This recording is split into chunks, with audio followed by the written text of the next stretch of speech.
Welcome to Crime, Corruption, and Cocktails, the true crime podcast where we look at cases of corruption and negligence and examine their historical and cultural implications. Today, I'm drinking a strawberry frosé. What are you having, Jenny? I'm drinking just a simple chamomile tea today, and on today's episode, we're discussing director Roman Polanski and the allegations of sexual assault he has faced. With that being said, we will be talking about sexual assault of both adults and minors throughout this episode. We'll get started by giving a brief biography into Polanski and an overview of his body of work. Roman Polanski was born on August 18, 1933 in Paris, France. He and his parents moved to Krakow, Poland, his father's hometown, at 3 years old. Polanski had a traumatic childhood as his parents were sent to various Nazi concentration camps beginning in 1941. His mother unfortunately died at the notorious Auschwitz concentration camp. Polanski lived with several different Polish Roman Catholic families in order to escape Nazi persecution. He was eventually reunited with his father in 1944 and they returned to Krakow. Polanski acted as a teenager in different radio dramas and films and went on to graduate from the Polish National Film Academy. He directed his first feature-length film, Knife in Water, in 1962, which earned him an Academy Award nomination for Best Foreign Film. The film's success gave him international acclaim and allowed him to reach broader audiences. He then moved to London and began working on his next film, Repulsion, which was a hit with both audiences and critics. On the set of his fourth film, The Fearless Vampire Killers, Polanski met actress Sharon Tate. They married in 1968, and that same year, Polanski made his U.S. film debut with the thriller Rosemary's Baby. Tate and Polanski moved to Los Angeles, California in early 1969, and Tate became pregnant. During her pregnancy, Polanski traveled to Europe to work on a film. On the night of August 8, 1969, Tate, who was 8.5 months pregnant, and four of her friends were brutally murdered in the couple's home by members of the Manson family. And we plan to explore Charles Manson and the Manson family more in depth on a later episode. Polanski would later go on to say, not being home that night was the quote-unquote greatest regret of his life. Understandably, the murders changed Polanski's life forever.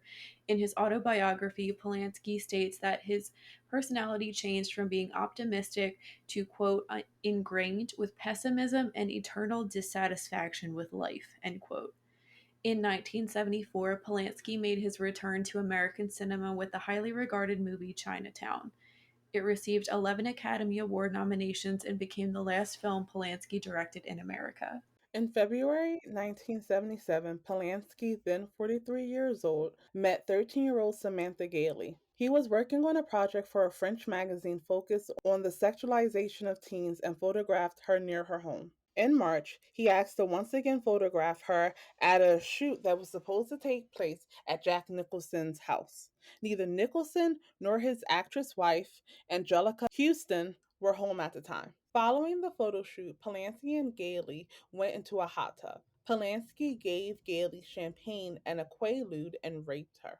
According to her grand jury testimony, Gailey, quote, repeatedly asked to go home, but Polanski persisted, end quote. Houston did return home at some point during the assault and later described Gailey as, quote unquote, looking sullen. Gailey claimed Polanski drove her home after the assault and asked her to keep everything a secret.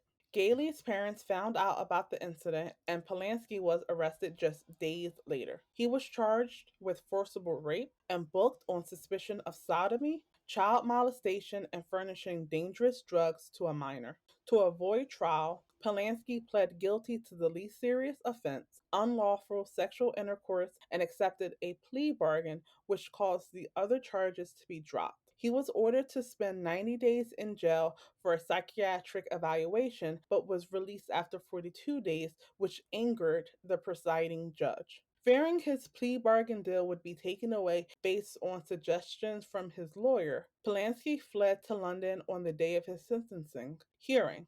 He has not returned to the United States since and has had a warrant for his arrest since February of 1978. Polanski moved to France and as a French citizen was protected by France's limited extradition with the United States. Several extradition attempts have been made in various countries, but none have been successful. In 1988, Gailey filed a civil suit against Polanski. They settled in 1993, and Polanski agreed to pay Gailey $500,000. In 1997, Gailey publicly forgave Polanski and filed a formal request with the LAPD for criminal charges against him to be dropped. In 2002, Polanski released the critically acclaimed film The Pianist and had a small comeback. The film earned him a Palme d'Or at the Cannes Film Festival, as well as an Academy Award for Best Director. However, he was not allowed to attend the Oscar ceremony due to his criminal indictment. Polanski received a standing ovation upon his win, which many felt was controversial and undeserved due to his crime. In September 2009, Polanski was set to receive a Lifetime Achievement Award at the Zurich Film Festival in Switzerland when he was arrested by Swiss authorities at the request of United States authorities after being tipped off. He was imprisoned for 2 months before being placed on house arrest in Switzerland. Polanski typically refused to travel to any countries where he could possibly be extradited to the United States. During his time in prison, over 100 members of the film community signed a petition calling for Polanski's release. The U.S. requested Switzerland extradite Polanski in October 2009, but in July of 2010, Polanski went free after the Swiss government chose not to extradite him. Later in 2010, British actress Charlotte Lewis claimed Polanski had quote unquote forced himself on her in his Paris apartment in 1983 when she was 16 years old. Lewis went to his apartment to discuss being cast in a movie. She told the Mail on Sunday that she was quote unquote scared and ashamed to come forward, but did so then because Polanski's quote legal team is portraying his previous offense against a minor as an isolated incident, end quote. Lewis did not end up pressing charges, however. Then, in August 2017, a woman known as Robin M. alleged that Polanski quote unquote sexually victimized her in Southern California when she was 16 years old. She chose to come forward after hearing Gailey was preparing to speak to the LA Supreme Court to drop the case. Robin M. told Deadline Hollywood that she wanted people to know that Gailey, quote, was not the only minor that Roman Polanski victimized, end quote. A judge later denied Gailey's request. In 2018, Polanski was removed from the U.S. Academy of Motion Picture Arts and Sciences. A year later, French photographer and actress Valentine Monnier accused Polanski of beating and raping her at his Swiss chalet in 1975. I believe she was 18 years old at the time. Polanski vehemently denied these claims, and in an interview with Paris Match magazine, he blamed the media for, quote, trying to make him into a monster, and said Harvey Weinstein attempted to brand him as a quote-unquote child rapist in 2003 to end his chances of winning an Oscar. In 2020, Polanski won awards for Best Adapted Screenplay and Best Director for his movie An Officer and a Spy at the French César Film Awards. Upon his wins, 2 actresses left the ceremony in protest. In 2011, the documentary Roman Polanski, a film memoir, was released. In it, he publicly apologizes to Gailey, saying, quote, she is a double victim, my victim and a victim of the press, end quote. In that same 2019 interview with Paris Match, Polanski said he was responsible for his crime against Gailey. He followed that with, quote, in 1977, I made a mistake, and that is my family who are paying the price half a century later, end quote. Gailey has also been vocal about how the media attention has negatively impacted her health and job performance and how the original presiding judge was not supportive of her. In a 2010 interview with Larry King, Gailey said, quote, I've been so much more damaged by the court system and by the media than by him, end quote. Del, what are your thoughts on Roman Polanski, his crime, his admission of statutory rape, and the aftermath that we discussed? So, starting with his crime, obviously, it's a horrendous crime. It's absolutely disgusting. And my heart goes out to Gailey for the things that she's gone through. And my heart goes out to his other victims for what they have went through as well, especially since he has found a loophole in the system to avoid any real accountability and justice for his actions. And when it comes to the fact that he admitted to statutory rape, I think that he only admitted to it because he knows that at this point in his life, the chances of him actually serving time for his crimes are very low. And so he is trying to do whatever repair to his legacy that he can do. And I think one of the more shocking parts of the aftermath is just how many people totally forgot about it. It's like the weird elephant in the room of why Polanski can't film in the United States. What are your thoughts on this case and Roman Polanski in general? You made such good points, Del, and I'm gonna mirror pretty much everything you said, but you definitely can sympathize with him and feel sorry for, what he went through with his wife and his unborn child, what he went through living through the Holocaust and Nazi Germany occupation of Poland. But you can also still know and recognize that he did commit a crime and he's owned up to committing the crime. And it's great that he's owned up to it. And it's great that him and Gailey have seemed to come to some type of agreement and that she seems to be at peace with everything that she's faced in her life. But like you said, he has really not faced accountability. He's not allowed to come back to America. Sure, maybe that has stunted some of his, development and work as a director, but is he still making movies? Yes. Is he still being awarded for movies? Yes. And we're going to talk about this later, but I think there is a lot of hypocrisy in Hollywood because of that, and a lot of picking and choosing what people in the industry want to care about. And I'm like fed up with it. I was getting so angry working on this case and one of the cases we'll talk about soon, just because it's so obvious that I think people want to keep their blinders on and just pick and choose what you want to care about and maybe care about things in terms of what will further your career. What do you think of Gailey asking for all of the charges to be dropped? Because I really respect what the victim wants, but at the same time, I think he needs to be held accountable because other accusations were made. I think even if accusations weren't made, he did commit a crime and he escaped so that he didn't have to be sentenced anymore for it. I really do feel awful for Gailey that her life has kind of turned into like a media circus and no one will let her forget what happened when she was 13 years old. Yeah, and I think that's the key point.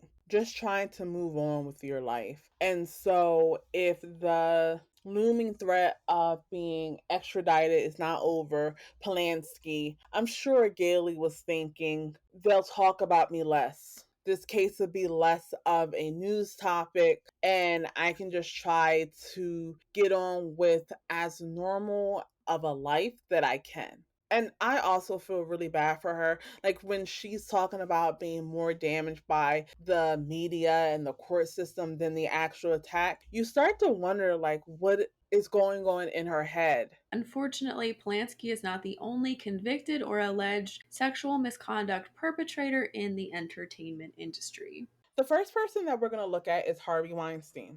In 2017, the New York Times released a piece including decades of allegations of sexual misconduct against movie producer Harvey Weinstein. Actresses Ashley Judd, Alyssa Milano, and Rose McGowan came forward and are vocal about the sexual abuse that they face at the hands of Weinstein. Many other women followed suit. Among the accusations are that he forced women to massage him and watch him naked. He also promised to help advance their careers in return for sexual favors. Some have also accused Weinstein of ending their careers and blackballing them. Since the accounts of abuse became public, some notable figures in Hollywood, including Quentin Tarantino, Colin Firth, and Jessica Chastain, have come forward saying they knew of Weinstein's behavior but did not act. In 2019, journalist Ronan Farrow published a book about Weinstein's treatment of women and interviewed many celebrities. Included in the book are many celebrities which Farrow alleges knew about the allegations against Weinstein before members of the press were able to print the stories and launch the hashtag #MeToo movement into the mainstream. In early 2020, Weinstein was found guilty of a criminal sexual act in the first degree and third degree rape. He was sentenced to 23 years in prison. Next, we'll talk a little bit about director Woody Allen. In 1992, a pediatrician treating 7-year-old Dylan Farrow, the adopted daughter of actress Mia Farrow and director Woody Allen, contacted authorities regarding a claim Allen had molested her. Investigators at the time concluded that Dylan had not been abused. Justice of New York State's Supreme Court said, quote, "It was unlikely that Mr. Allen could be prosecuted for sexual abuse based on the evidence," end quote. But according to the New York Times, while a team of experts concluded that Dylan was not abused, the judge said he found the evidence inconclusive. Allen has always publicly proclaimed his innocence, but despite the investigation, Dylan has publicly stood by her claims. In a 2021 interview with CBS Sunday Morning, Allen said, quote, "I do not believe that she's making it up. I don't believe she's lying. I believe she believes that," end quote. The final person we're going to look at is singer R. Kelly. R. Kelly has faced allegations of sexual abuse and misconduct since the 1990s. In 1994, R. Kelly, then 27, married 15-year-old singer Aaliyah. It was later discovered that her age was listed as 18 on the marriage certificate. The marriage was annulled in early 1995. In 2002, he was charged with 21 counts of making child sex abuse videos. The jury eventually concluded that they could not prove that the girl on the tape was a minor, and Kelly was found not guilty on all charges. In 2019, the documentary series Surviving R. Kelly premiered. It detailed numerous sexual abuse and sex trafficking allegations against R. Kelly. Shortly after the series concluded, he was charged with 10 counts of aggravated criminal sexual abuse. In September of 2021, R. Kelly was found guilty of racketeering and on 8 counts of sex trafficking. He will be sentenced in May of 2022. So, a lot of conversation around these types of allegations comes back to this. Can we enjoy entertainment made by criminals or those accused of awful crimes? And something you touched on earlier, do they deserve to be acclaimed and regarded still? I would say, particularly when they are charged and found guilty of said crime. What do you think? So I'll answer the second question first. Do they deserve to be acclaimed? No. I don't think that you have to shower them with any type of praise or acclaim. I don't think that that's required of anything, and it's definitely not required to be given to someone who's been accused of a heinous crime. And specifically convicted of a heinous crime, because you can throw out allegations all day and all night. The guilt of the person is determined by the court of law, not the court of public opinion. So I think that everyone should have their due process. Going back to the first question of can we enjoy entertainment made by criminals or those accused of awful crimes? I have always been a person that separated the art from the artist. I think that it is one of those things where I do understand people that say, no, I can't do it, but I also don't think that it's practical. If we use R. Kelly as an example, sure, you can take the steps to avoid R. Kelly's music, but R. Kelly has written and produced for so many different artists. I just don't believe that people are doing the logistical legwork that's necessary to avoid consuming entertainment by people they find problematic or entertainment by people that have been convicted of crimes or accused of awful crimes. I just don't see it as practical, and I also don't see it as particularly necessary. The art is the art. If a movie is good, if a song is good, it's still good, even if the person making it is not the best person or the best example. A lot of times, people's creativity come from darker places. And if we say, if you've ever had any type of criminal struggle or addiction or anything else that could put you in the category of having a criminal record or having accusations against you, I feel like we would be losing out on a lot of potential. I think it's perfectly fine to consume entertainment made by people who are not the best humans and don't have the highest moral values.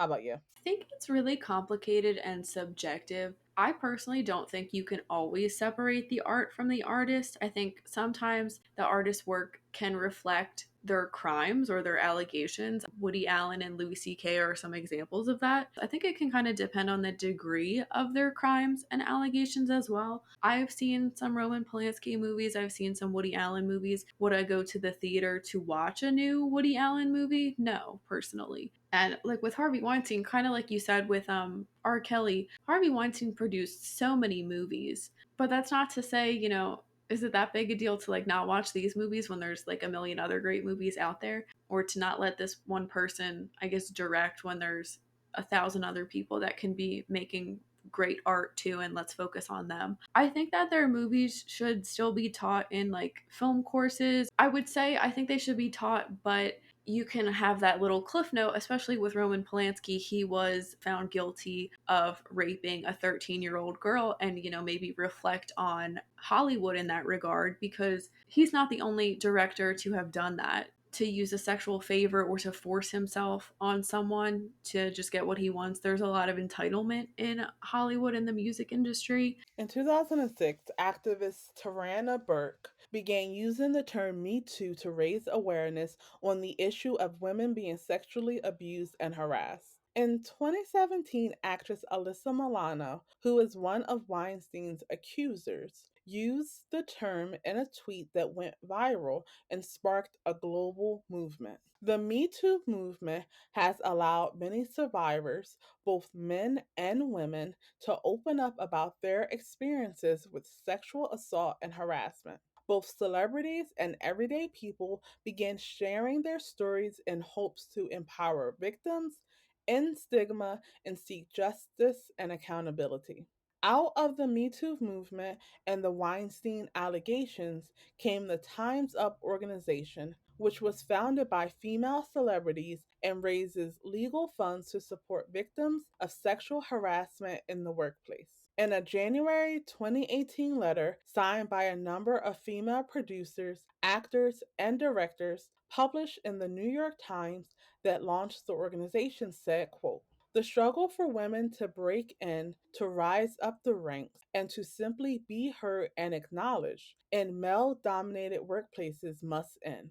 Time's up on this impenetrable monopoly. End quote. However, a number of high profile entertainers in support of Time's Up and the Me Too movement have historically supported a number of alleged predators, including Polanski. After Polanski's arrest in 2009, over 100 members of the film community signed a petition calling for Polanski's release. This included some of the people included in this petition were Asia Argento, Woody Allen, David Lynch, Natalie Portman, Darren Aronofsky, Martin Scorsese, Wes Anderson, Penelope Cruz, and Harrison Ford. Actress Natalie Portman was one of the many celebrities who signed the Time's Up letter in 2018. And at some point in 2018, she asked for her name to be removed from the Polanski petition, and I do believe she apologized for including her name in the first place. Italian actress Asia Argento accused Harvey Weinstein of raping her in 1997, and as Vanity Fair states, she was a vocal supporter of the quote-unquote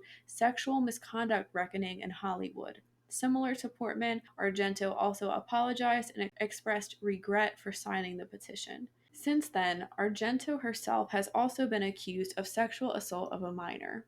Then we have Meryl Streep, which this might upset some people, but I think it's something worth discussing. When Polanski won his Academy Award in 2003, actress Meryl Streep was one of the many who gave him a standing ovation. You can clearly see her in the video from that night. She's since said that she's, quote, very sorry he's in jail, end quote. This was probably in relation to the 2009 imprisonment of him in Switzerland. There's also a question of whether or not Streep was aware of Harvey Weinstein's sexual misconduct, as it seemed to be a somewhat open secret in Hollywood. Streep worked on several of Weinstein's films, including one which earned her an Academy Award win. During her acceptance speech, she called Weinstein a god. In 2018, Weinstein accuser actress Rose McGowan called out Streep on Twitter after hearing she'd be part of the Time's Up protest at the Golden Globes. McGowan said, quote, actresses like Meryl Streep, who happily worked for the pig monster, are wearing black at the Golden Globes in a silent protest. Your silence is the problem. You'll accept a fake award breathlessly and affect no real change. I despise your hypocrisy, end quote. Streep responded by saying, quote, it hurt to be attacked by Rose McGowan in banner headlines this weekend, but I want to let her know I did not know about Weinstein's crimes, not in the 90s when he attacked her or through subsequent decades when he proceeded to attack others. I wasn't deliberately silent. I didn't know. I don't tactically approve of rape, end quote. And finally, we have actress Scarlett Johansson. She's a supporter of Time's Up and has championed the Me Too movement. She has also worked with accused director Woody Allen several times in her career and has shown her support for him. She told The Hollywood Reporter recently, quote, I love Woody. I believe him and I would work with him anytime, end quote.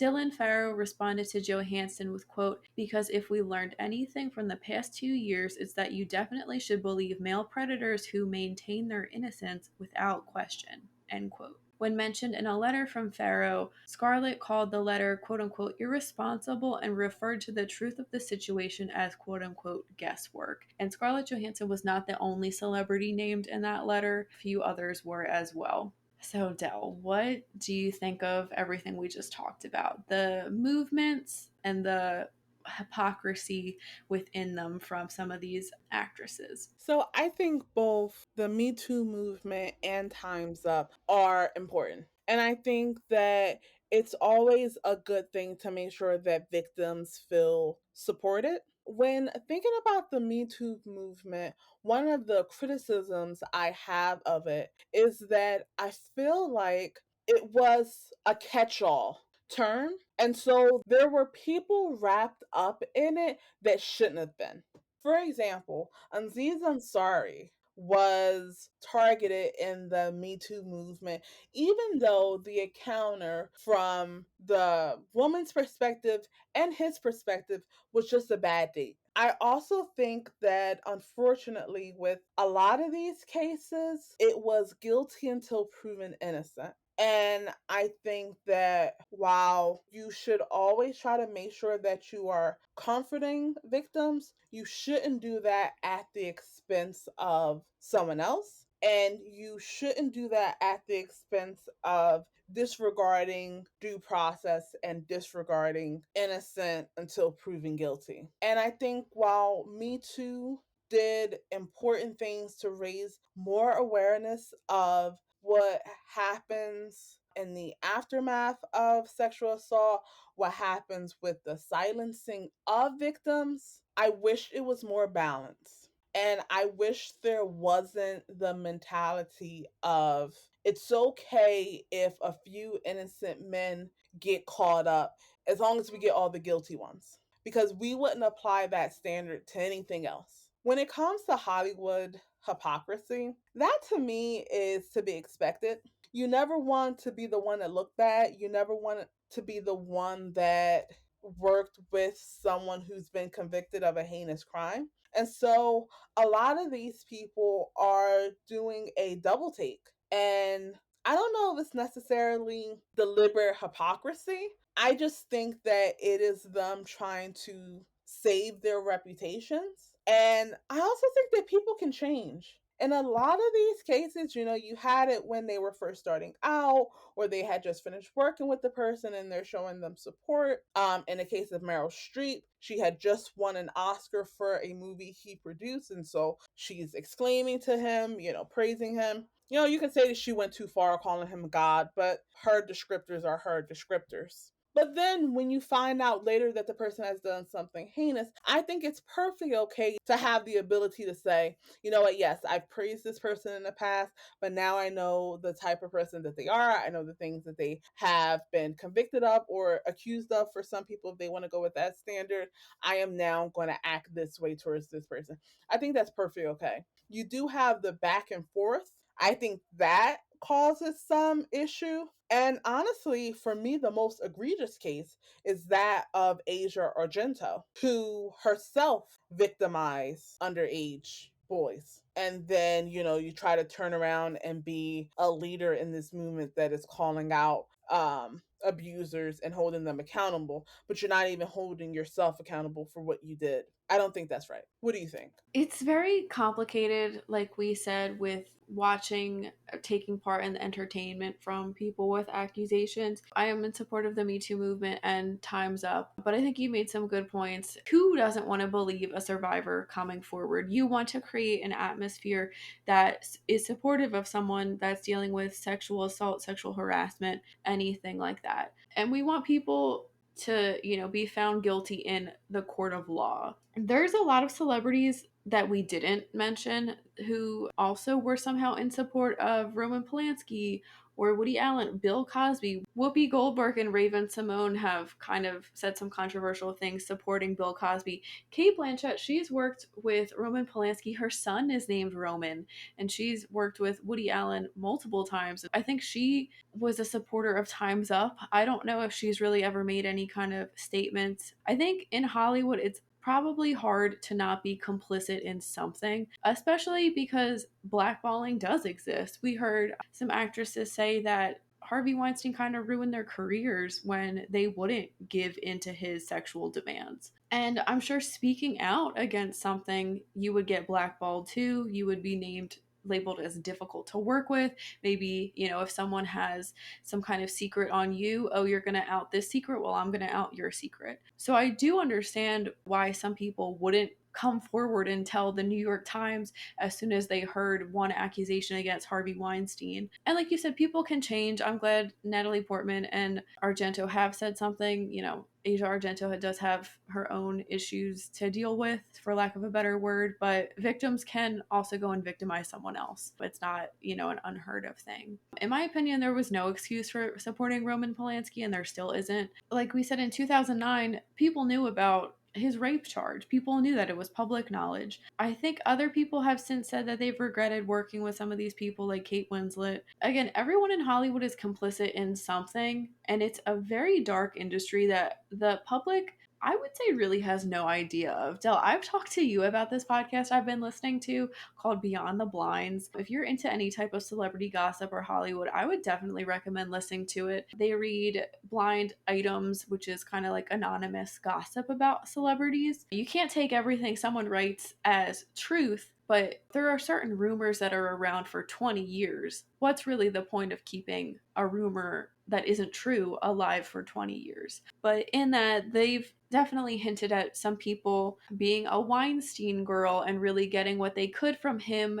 and then turning their back on him and going with the public and saying what a horrible monster he was. So, you can't believe everything, but I think it is interesting to hear that perspective. I think people are complicit too because they want to advance their careers and kind of get what they need. And then, like you kind of hinted at, Del, saving face when the time comes and hoping maybe no one remembers I did or said that. Not everyone in Hollywood knew what he was doing, but it definitely seems like there were enough people to know about this, either the rumors or this open secret. Something that I hope we as the public can just be more aware of. And, maybe with the Me Too movement, celebrities might stand together more and, okay, we've heard a few accusations against this director, that producer, that editor, whatever, and let's come together to create some change and, maybe like some legal change with some legal accountability as well, and not just let some of this stuff go for as long.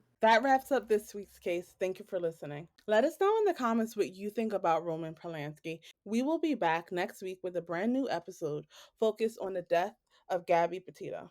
As always, stay safe.